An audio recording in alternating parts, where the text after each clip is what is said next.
Miss Carmel, I want to say, do you think is what she's trying to say? Do Mhm. you think Kim Porter's case in her death will be reopened, and Mm. how major would that be? It all boils down on the criminal side.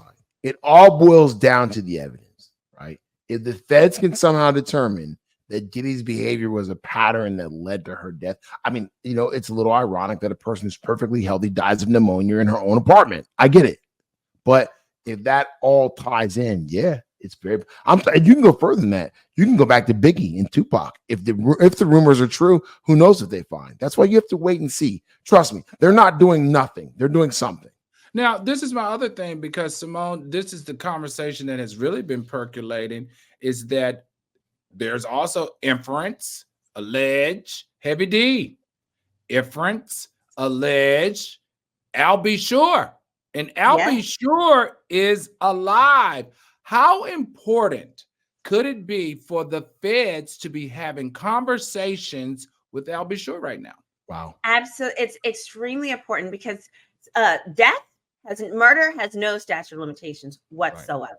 So that's critical. And I think they're definitely going to be secretly speaking with people like Albie Shore in the backdrop. But also, I believe that you're going to have people within the coroner's office or detectives for LAPD, LA County, who want to make names for themselves, where if they have the time, they want to say, hey, can I get permission to look further into this now that we've got these other things going on? Because that is one of the best ways to gain credibility, particularly now that the public is so upset that they came out and said statute of limitations, no assault. Then one way to bring it back together, one way for them to redeem themselves would be if they could say, we are looking into Kim Porter's death.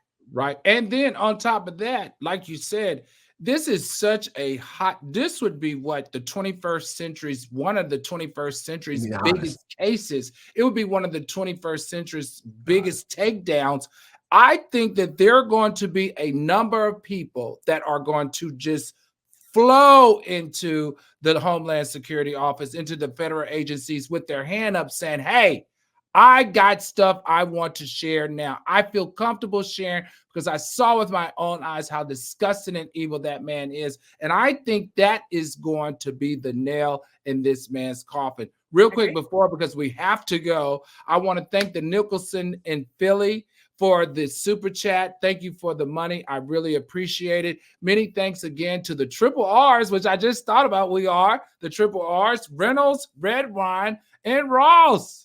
I love the dynamic duo, the triple R's. And before we go, this is the hottest thing smoking right here. We're going to take off our judge hat. We're going to take off our attorney. We're going to take off our attorney hat. And Brian, as a father of two beautiful girls, Erica's got the question of the hour. The question of the hour in my mind. How do you think he is explaining this to his girls? He gave them the same speech he made in his apology. That daddy had an addiction. I wasn't aware of what I was doing. Trust me, that video game was a shock to me. I am not this person, but it's all, come on. You've damaged your children. They've seen this. This is who they know who this father is. And it's sad. It's very sad. Simone Redwine. Yeah. These are little girls on social media, will be considered socialites at the age of 16 and 17. They're getting the pushback. They're getting the conversations in their little girl circles. Tell me, how do you handle this as a little girl? Like, as a little girl, what would you be saying to them right now?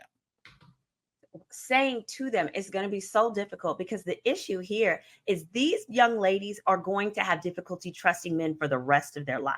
It was bad enough that their father birthed them and their sister, who's like 2 months younger than them, in other words, cheated on their mother to make their sister. So that's issue one.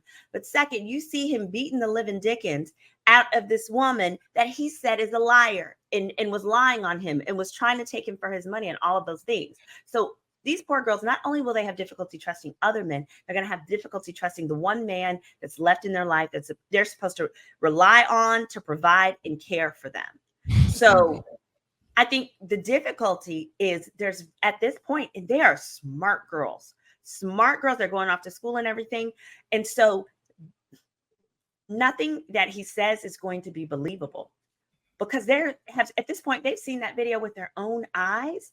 And most importantly, in Cassie's complaint, she discussed multiple instances of violence where she said she was specifically told for things like don't come out of the room because his son Christian was there or Justin was there.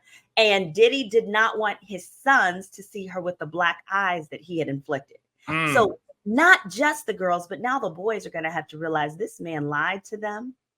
He's lied to them throughout this entire lawsuit. And now, because he's probably told them, hey, boys, don't worry.